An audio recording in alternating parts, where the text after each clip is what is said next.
Hey guys, Miss Stevenson, and we are reading chapters 10 and 11 in Wayside School. Excuse me. Today is chapter 10, Mr. Gorf. And I'm really hoping that they explain why that's important. Otherwise, you can just get the first book, Wayside School. And you can find out the evilness of Mrs. Gorf. Alright, here we go. Mr. Gorf, muttered Joy as she walked down the stairs to recess. Did she say Mr. Gorf? Mauricia nodded. Leslie caught up to them. Did she say Mr. Gorf? I think so, said Mauricia. Do you think? Leslie asked. I don't know, said Mauricia. I hope not, said Joy. Before Mrs. Jules ever came to Wayside School, the children had a teacher named Mrs. Gorf. She wasn't very nice. Even Myron was worried, and Myron had never gotten in trouble in his whole life. Mr. Gorf might be a good teacher, said Eric Bacon. Just because he has the same last name as Mrs. Gorf doesn't mean he'll be horrible. That's right, said Eric Evans. People with the same name can be different. I agree, said Eric Fry. There are probably lots of people named Gorf, Damien said hopefully. I bet if you looked in the phone book, you'd find 10 whole pages of Gorfs. Well, I don't know about you, but I'm not coming to school tomorrow, said Joy. Me neither, Mauricia said, but the next morning their parents made them go to school. Everyone arrived on time and no one dared to be late. But there was no teacher. Dee Dee sat down next to Myron. Is he here? She whispered. Shh, whispered Myron. He folded his hands on his desk and stared straight ahead. One by one, the children entered the classroom and quietly sat down at their desks. They couldn't take any chances. Mr. Gorf might walk through the door any moment, or maybe he was already there, hiding in the coat closet, just waiting for someone to do something wrong. I didn't want to come today, whispered Calvin, but my parents made me. Shh, said Dee Dee. He might hear you. Mr. Kidswater's voice came over the PA system. Good morning, boys and girls. Good morning, Mr. Kidswater. The children all answered together like good little boys and girls. They listened attentively to their principal. Then, when Mr. Kidswater was finished, they took out their arithmetic books and started working. After that, they did social studies, reading, and spelling. And they still have no teacher. When the recess bell rang, the children put their books neatly in their desk, quietly lined up, and walked out of the room and down the stairs. So, how's your substitute teacher? Asked Louis out on the playground. Tough, said Phoebe. I've never worked so hard in my life. I did more work before 10 o'clock than most people do in a day, said Calvin. But he's very fair, Myron quickly added, just in case Mr. Gorf was listening. He might have been hiding in the bushes. Yes, he's nice and fair and a very good teacher, said Jenny. Very smart, too, said Dee Dee. We're lucky to have him. Louis twisted the ends of his mustache between his fingers. After recess, the children went back to class and worked until lunch. At lunch, they ate all the food Miss Mush served them. Their manners were perfect. Mr. Gorf might have been hiding under the table. After lunch, they returned to class and practiced their handwriting. Myron looked around. All of a sudden, he got a terrible urge to do something. Anything. Ooga booga, he said. Jenny put her fingers to her lips. Biff boff boof, said Myron a little louder. Shh, said Jenny. Myron stood up. No, he shouted. I don't have to be quiet. Everyone tried to get Myron to shh. Myron climbed on top of his desk. Look around, folks. There's no teacher. We're doing all this work for nothing. Get down, whispered Allison. Do you want to get us all in trouble? Myron jumped on top of Allison's desk. Hi, Allison, he said. Then he hopped over to Dee Dee's desk, then Ron's and Mauricia's.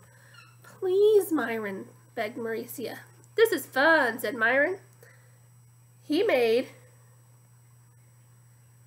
Oh, I lost my place because I was looking at my dog.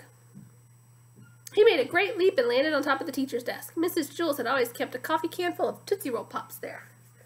It was still there. Hey, anyone want a Tootsie Pop? Asked Myron. Everyone stared at him. Myron took one for himself. He sat in the teacher's chair with his feet up on the teacher's desk and sucked on the lollipop. Please stop, Myron, begged Jenny. What if he's hiding in the closet?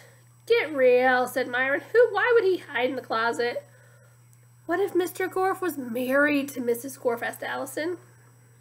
Myron laughed. Who would ever want to marry Mrs. Gorf? He asked. Somebody had to marry her, said Rondi, or else she wouldn't be a Mrs.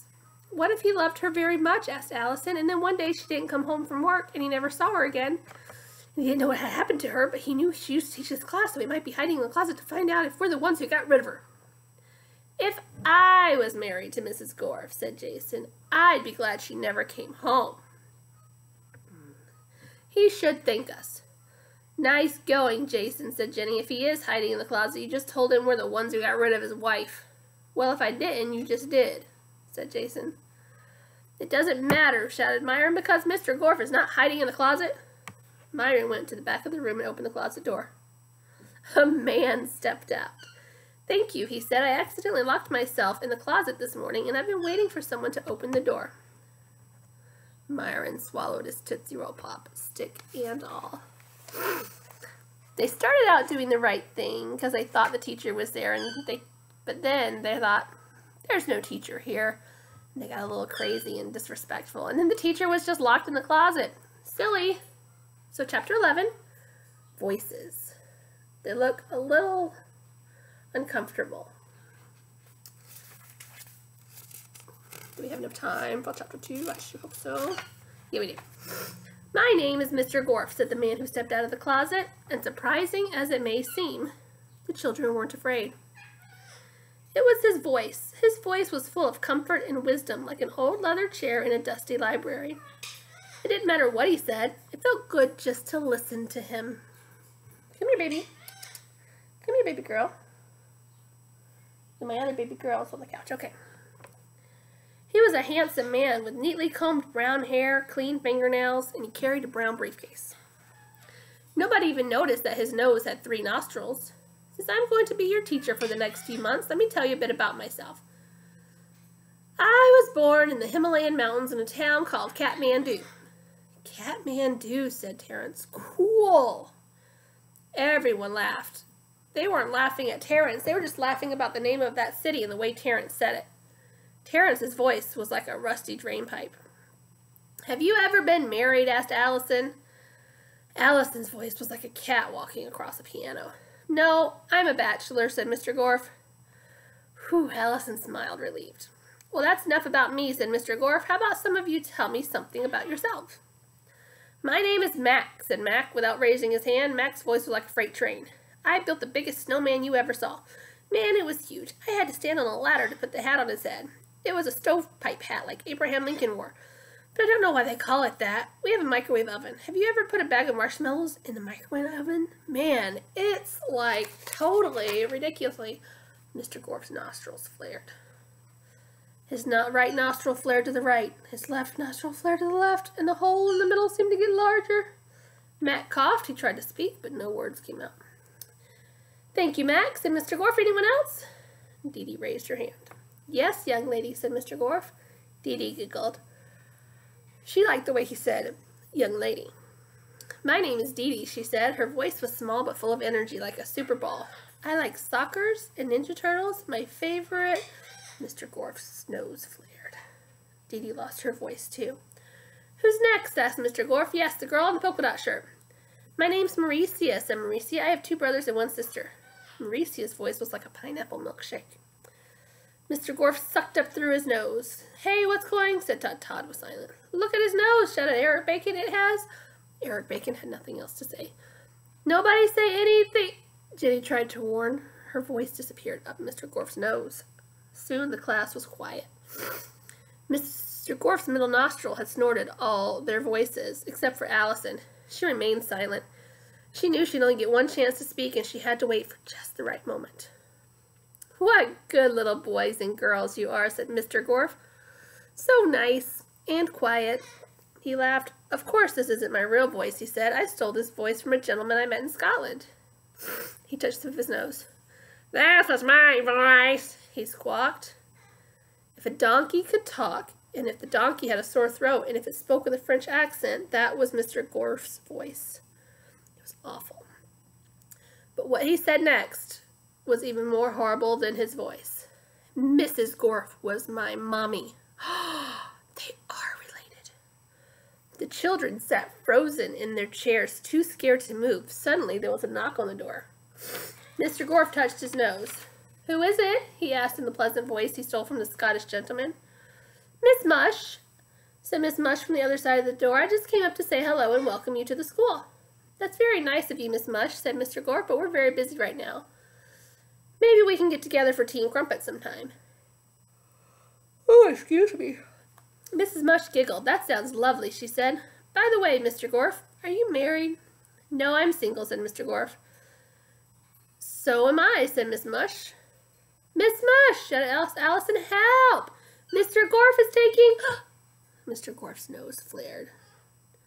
Did you say something, Allison? Asked Miss Mush. Mr. Gorf touched his nose and spoke, this time using Allison's voice. Mr. Gorf is taking us on a field trip next week, but he might need help. Do you want to come with us? Maybe, said Miss Mush. Thank you, Allison. Oh, don't thank me, said Allison's voice. Thank Mr. Gorf. He's the best teacher in the whole world. I'm glad, said Miss Mush. He sounds very charming. And so do you, said Mr. Gorf, speaking like a gentleman from Scotland. He touched his nose. See you later, Miss Mush, said the voice of Eric Ovens. Take care, said Calvin's voice. Have a nice day, said Kathy's voice. Oh, dear.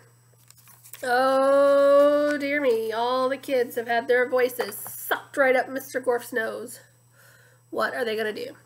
All right, we will find out next time, I hope.